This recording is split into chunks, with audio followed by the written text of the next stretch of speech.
welcome to another edition of NEWSAT10 with me, Stephen NT. Let's first take a look at the news highlights for the day.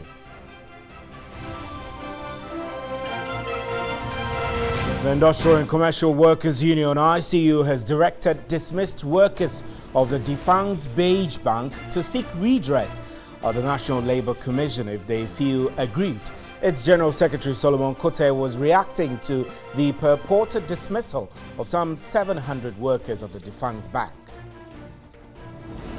And the legal team of the National Health Insurance Authority is undergoing training to enable it prosecute fraudulent acts by service providers. The authority, which spends close to 75% of its revenue on paying claims, most of which are fraudulent, also spends between 15 to 20,000 cedis to follow up on a single legal suit.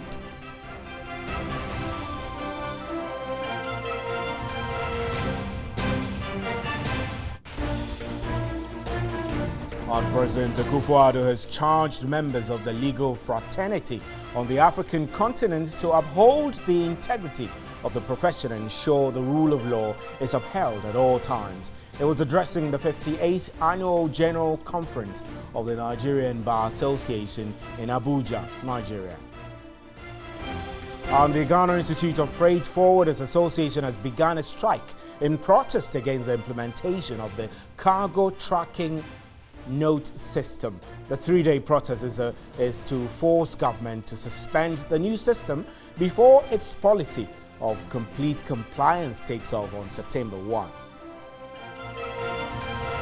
On the international front, the US and Mexico have reached common ground on key trade terms as pressure mounts to complete renegotiation of the North American Free Trade Agreement. US President Donald Trump, a frequent critic of the existing deal, announced the apparent breakthrough on Monday. A final deal would need to be signed off from Canada, the third country in the treaty, which governs more than $1 trillion in annual trade.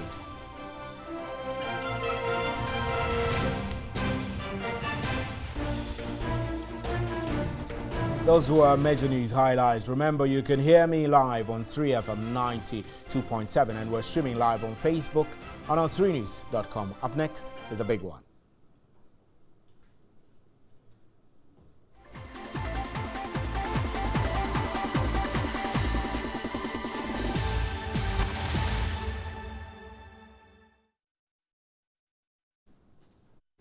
Right now, the announcement of the proposed site for the National Cathedral has reignited a debate about the relevance of such an edifice and its cost implications for a state with several unfulfilled policies. A judicial service which has its training school and residence for some of its judges has petitioned the government to reconsider the decision to relocate them after being served quit orders. Wendy Lai was at the proposed site and reports.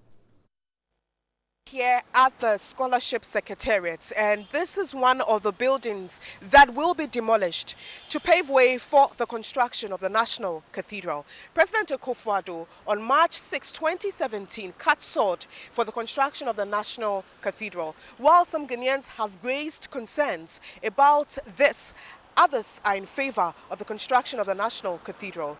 The proposed site currently houses the Passport Office, the Judicial Training Institute, residence of some judges, and the Scholarship Secretariat.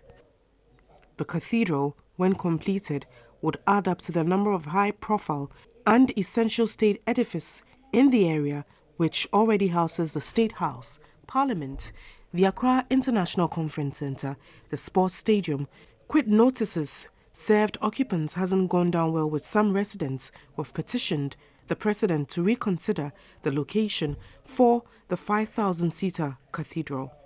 Others have reawakened the debate on national priority and the cost to the state in terms of the value of the land in the prime area. Though I'm a Muslim, a program can send me there. So I am all out for it. But they shouldn't use it as a political gimmick or something, because it's there to serve, whether you being a Muslim, a Christian, an MPP, an NDC, a CPP, is there to serve everybody. I would choose that, leave these people here, move the cathedral somewhere outside town small, maybe near. You can look for a place at Pram Pram area or in Sawam area, put it there, right? It doesn't necessarily have to be in the city. I'm for it, but where it's going to be situated, that's where I had a problem with. You know, it has to be on a different place so that people will get, that place will be developed and other places too will be developed through the new cathedral that is situated maybe around Dodua area or near Afenya or somewhere. That will also spring up new residential listings through that. But where they are going to do it, I'm not for it at that place, but I'm for it at another place. But spokesperson for government in charge of infrastructure, Richard Asante, says government has found alternative bungalows for the judges in anticipation of 21 new houses that will come at no cost to government. He explained the only cost that government is bearing is that of the land, and that at no point is government putting taxpayers' money to the building of the cathedral. Government is not doing anything untoward as far as this whole arrangement is concerned. What government is doing is that government is not committing a penny or a cedi towards the construction of this cathedral. What government is doing is that government is facilitating, government is providing leadership in terms of this whole enterprise. Government is giving a land as its equity. And a 30-member trustee that was put together on the 16th of March 2017 by His Excellency the President, comprising the Christian leadership in this country. They are going to go out there and solicit for funds and do fundraising and to put together this edifice. An issue some citizens have varying views on. The churches can raise that money, give it to government, government put it at a better place. As to whether the cathedral is the most important investment in the country's current dispensation is an issue for posterity to judge. But many believe the National Cathedral could become like one of the many treasured national monuments across the world. Right, we're fortunate to have Bishop Benny Wood. It's a spokesperson for the Concerned Clergy Association of Ghana. Bishop, thank you very much for coming. So you say that you support the idea, but you have some reservations. Yes. Let me hear what these reservations are. Well, first of all, I don't think any pastor will oppose a project like a national cathedral. It's not too much about the national, but cathedral itself, because that is where we meet, we gather, we do all our things. But I believe that we have to ask ourselves, do we really need it? Do we need it? You Yes. tell me. We do. I don't think so. You don't think we At need this it? moment, the point is that it's going to be a monument. So it's not going to be like the daily church auditoriums we use. So it's going to be a monument. So it's possible it could be used once a month? Exactly. Twice a month? Yeah, so its relevance then becomes very important. That is why I'm sure there's a bit of the public outcry, because we need something that we can put to use on a daily basis that will be beneficial to the people. To enrich the spread of the gospel. And then also... You don't think the National Cathedral will do that? I don't think so. Will serve that purpose? Because you see, so far, the proponents have not made any serious defense for this project. And You're that is saying government has not it's thought embarrassing, through and seriously. hasn't told us why we need it. It is getting embarrassing, because all the reasons they give, both those who are responsible for putting it up and the government, when they give the reasons, people say, is that all?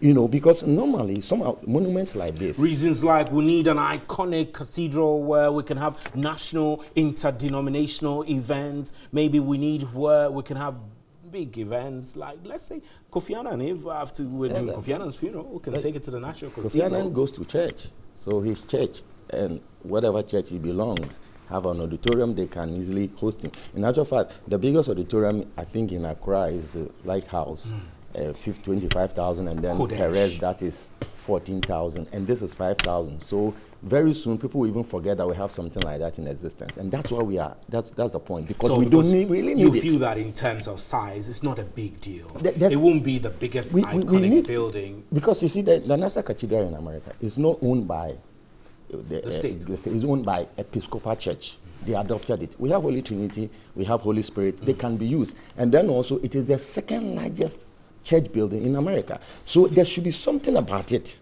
that makes it look outstanding. But at this moment, all the reasons and everything that is being said doesn't make it anything necessary for us. But there being the argument that government has facilitated similar projects in the past. For example, the project leading to the construction of the national mosques. If there is a national mosque, why can't there be a national cathedral? Yes, the point is that, see, Christians, our style of worship is not like the Muslims. The Muslims can decide to have one mosque and all Muslims will troop, apart from maybe the Ahmadiyas and other things. But for us Christians, we don't operate with that kind of system, you understand?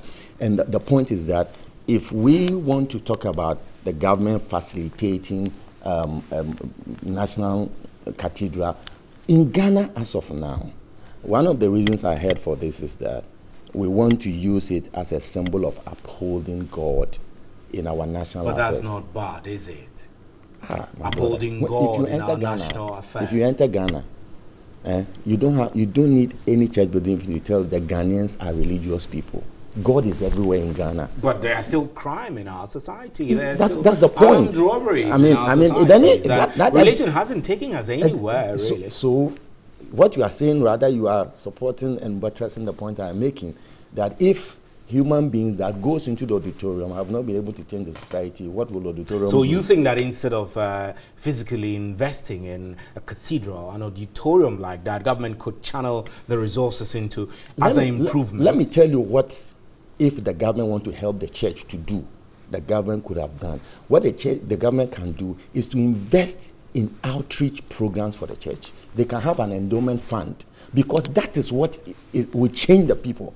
Evangelism, outreach work into areas. So we should focus on improving the lives of the people rather than because physical the auditorium will just be at one place and it will not make any impact on anybody. But this appears to be really in contrast to this position of yours from Concerned Clergy Association. Is actually way opposite from what other religious groups and other Christian organizations wish for. For them, this is the project for us. The Christian Council of Ghana, former General Secretary of the Christian Council of Ghana, Dr. Punifrim Pong, we spoke to him. He says this is a brilliant idea, and it won't be the first time that government is facilitating such a project.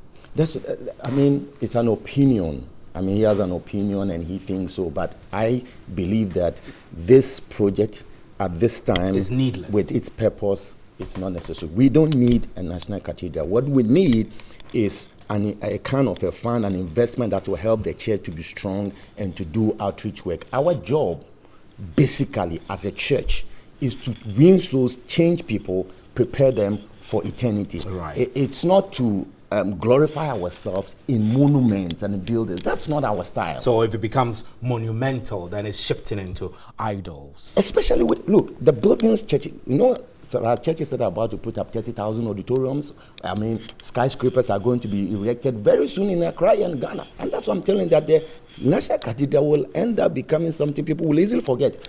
The passion of Christians is not towards that thing. We don't desire it. It's not like we are out of a war or a flood-prone situation or famine or crisis, and then we need a movement that can hold us together, that can inspire us and all that. We don't need. We are not from that. In short, Bishop, this is needless. And I wouldn't say it is needless. I think the timing is wrong. Maybe the timing is making it unnecessary. And the focus is shifted because we should concentrate on. They should give us the money to do outreach work. Right, Bishop Benny Wood, thank you very much for joining us. Benny Wood is spokesperson for the Concerned Clergy Association. I'm Stephen Antier. If you're following us on Facebook, we're streaming live on Facebook, and you can also hear me on radio 3FM 92.7. We'll be right back.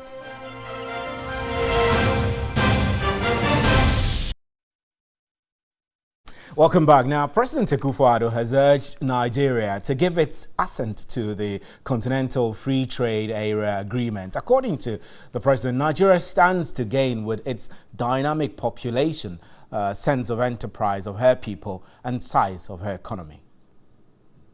President Akufo-Addo, who was addressing the 58th Annual General Conference of the Nigerian Bar Association in Abuja, Nigeria, noted Africa's small countries will continue to struggle if they do not join forces. The accelerated economic integration of committed nations, he said, will breathe new life into the African Union and deliver the benefits of African integration to the doorsteps of the African people. It is my fervent hope that Africa's largest economy, Nigeria, will very soon assent to this agreement. Nigeria, with a dynamic population, sense of enterprise of her people, and the size of her economy, is an automatic leader of any regional or continental market. In 2000, intra-regional trade accounted for 10% of Africa's total trade and increased marginally to 11% in 2015. Trading amongst members of the European Union, for example, amounted to 70% in 2015. A major deficit of our economic development has been the low level of intra-African trade that has characterized the performance of our economies up till now. I believe it is extremely important for the welfare of the 1.2 billion people of the continent that we all demonstrate strong political will to operationalize the African common market. The success of the Continental Free Trade Area, according to the President, would promote the peace and security of the continent. And dealing with foreigners who engage in the retail trade in Ghana has always been a pretty contentious issue.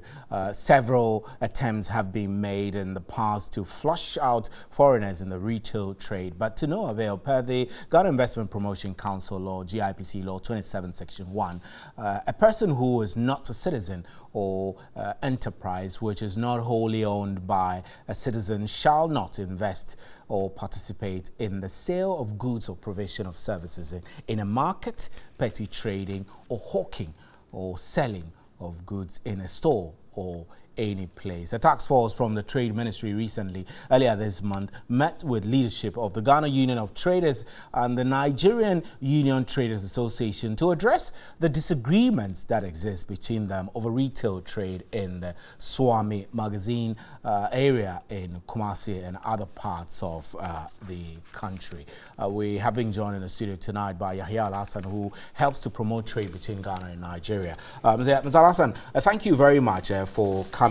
Your view is that we need to tread cautiously in our discussion of the trade allocations for Nigerians because you fear that this could create this could lead to retaliation for Ghanaian traders in Nigeria. Yeah. Is that so?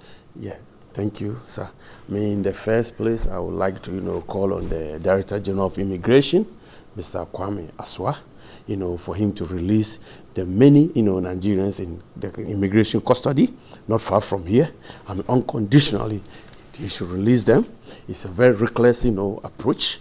It will have a serious, consequences. I'm afraid we'll have to stay on the trade discussion, whether the Nigerians have been held and it's illegal or not. I am unable to get the side of the immigration director to comment on this, so we'll leave it there. But I am concerned about your suggestion that we should tread cautiously because this could lead to retaliation for Ghanaian traders in Nigeria. But the law is clear. Retail trade is for Ghanaian citizens, and the Trade Ministry is working to find a way to deal with the issue. Why should we be threatened by such retaliations? You see, the level of the friendship, the historical relationship between Ghana and Nigeria, it's a long time. This is not about friendship. This is about application of domestic laws. I'm sure Nigeria applies its laws robustly. If you travel to Agege, Apapa, Kaduna, all part of their countless Ghanaians, many women living in Nigeria. In the retail trade? Yes, selling, on the street of Nigeria. No one is bothering them with a permit. There are countless Ghanaians living, working happily in Nigeria.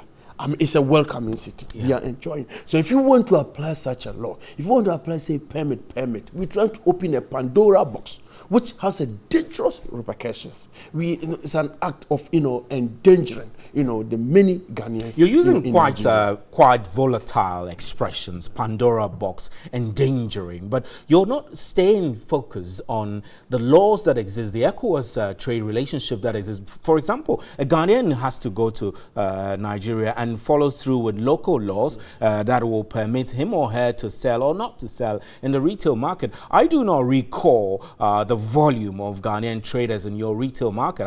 I'm very familiar with Lagos and Abuja. I mean, I've had working relationships traveling to Nigeria also. So I'm not sure the extent to which Nigerians are taking over the retail market, unless you're telling me that the concept of taking over is a perception, but not a true reality. Nigerians are not taking over. I will put it that way. And then we should look at the business between Ghana and Nigeria. It's not about petty trading. Look at the strength of Nigerian banks at this liquidation crisis. I mean, look at what Kasaprako is doing in Nigeria, making millions of dollars, in Nigeria. I mean, do you want to have a trade war with a 200 million populated country? Certainly no. I'm a businessman. I don't want to have a trade, entangle. So what do you suggest should be? So I'm calling on the president of the country. Be the way forward? Yes, I'm calling on the president of the country. I mean, it's action or inaction is a public policy. It should act now, speak. It's not only as a president of Ghana, but the president of Africa.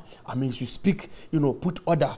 Call the Ghana Immigration, Authority. Call the Custom Authority. I mean, to put order.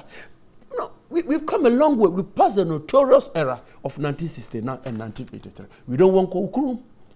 And I see this action as an invitation, of another Kokurum, which I mean, it's going to bring a lot of things. Important, pertinent issue that the president should rather concentrate. We'll leave it here. You've made your point pretty clear. And we're grateful for your time. Yahya Al-Hassan helps to promote trade relations between Ghana and Nigeria. And let's move on from that. The Industrial and Commercial Workers Union, ICU, has directed dismissed workers of the defunct Beige Bank to seek redress at the National Labour Commission if they feel aggrieved. Its General Secretary Solomon Kote was reacting to the purported dismissal of some 700 workers of the defunct Beige Bank.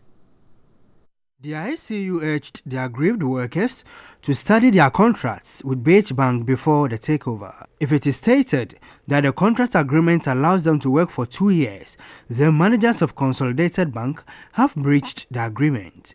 If in that letter you have said that if I don't need you anymore, I give you 1 month notice, or I don't need you anymore, I give you this period of notice, and you also consented and signed, okay, and they come by that and they apply that on you, it will be difficult for you to go back to Labour Commission or to any other place to say that I have not been fairly treated.